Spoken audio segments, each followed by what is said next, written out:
മുഖ്യമന്ത്രി പിണറായി വിജയൻ വാർത്താസമ്മേളനത്തിൽ രൂക്ഷ വിമർശനമുയർത്തിയതിന് പിന്നാലെ PV അൻവറിനെതിരെ CPM സംസ്ഥാന സെക്രട്ടേറിയറ്റ്. പാർട്ടിയെയും മുന്നണിയെയും ദുർബലപ്പെടുത്തുന്ന നടപടിയാണ് അൻവറിന്റെ ഭാഗത്തു നിന്നുണ്ടാകുന്നതെന്നും പരസ്യ പ്രതികരണങ്ങളിൽ നിന്ന് പിന്മാറണമെന്നും CPM അഭ്യർത്ഥിച്ചു.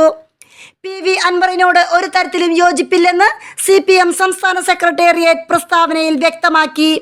CPM പ്രസ്താവനയുടെ പൂർണ്ണരൂപം. നിലമ്പൂർ MLA PV അൻവർ ഇടതുപക്ഷ ജനാധിപത്യ മുന്നണിയുടെ സ്വതന്ത്ര MLA എന്ന നിലയിലാണ് നിയമസഭയിലും നിലമ്പൂർ മണ്ഡലത്തിലും പ്രവർത്തിച്ചു വരുന്നത്. അദ്ദേഹം CPIM പാർലമെന്ററി പാർട്ടി അംഗവുമാണ്. ചില വിഷയങ്ങളുമായി ബന്ധപ്പെട്ട ആരോപണങ്ങൾ അദ്ദേഹം മുഖ്യമന്ത്രിയുടെ മുൻപാകെ രേഖാമൂലം സമർപ്പിച്ചിട്ടുണ്ട്.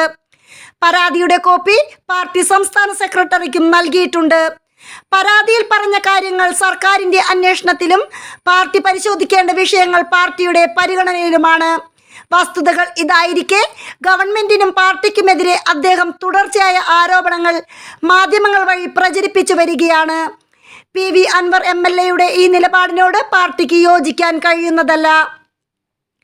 PV അൻവർ MLA സ്വീകരിക്കുന്ന ഇത്തരം നിലപാടുകൾ പാർട്ടി ശത്രുക്കൾക്ക് ഗവൺമെന്റിനെയും പാർട്ടിയെയും ആക്രമിക്കാനുള്ള ആയുധങ്ങളായി മാറുകയാണ്. ഇത്തരം നിലപാടുകൾ തിരുത്തി പാർട്ടിയെ ദുർബലപ്പെടുത്താനുള്ള സമീപനത്തിൽ നിന്നും പിന്തിരിയണമെന്ന് CPIM സംസ്ഥാന സെക്രട്ടേറിയറ്റ് അഭ്യർത്ഥിക്കുന്നു. News desk മലയാളാക്ഷരം.